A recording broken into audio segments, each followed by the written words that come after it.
পেহেলগাঁও কাণ্ডের পর পাকিস্তানের সঙ্গে দূরত্ব তৈরি হয়েছে ভারতের। একদিকে সিন্ধু জলচুক্তি স্থগিত থেকে পাকিস্তানি নাগরিকদের ভিসা বন্ধ সহ একাধিক সিদ্ধান্ত নিয়েছে ভারত।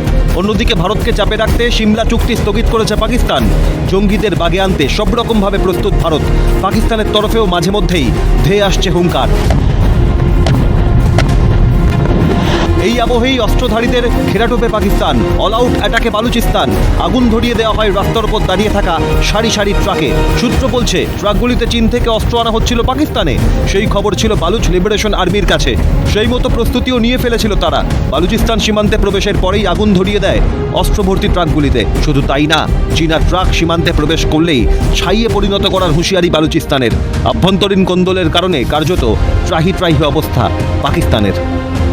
ইতিহাস বলছে 1947 সালে ভারত পাকিস্তান আলাদা হওয়ার পর থেকেই স্বাধীন রাষ্ট্র হিসেবে ঘোষণার দাবি জানিয়ে আসছে বালুচ লিবারেশন আর্মি। বিশেষ করে চীন পাকিস্তান অর্থনৈতিক করিডোর তৈরি হওয়ার পর থেকেই আরও তীব্র হয়ে উঠেছে তাদের আন্দোলন। সেই দাবিতে তারা আজও অনড়। পাকিস্তানি শাসনের বিরুদ্ধে লড়াই জারি। শৃঙ্খলমুক্ত হওয়ার প্রয়াস চালিয়ে যাচ্ছে পিএলও। তবে কি বালুচ বিদ্রোহে এবার ঘুম উড়েছে পাকিস্তানের?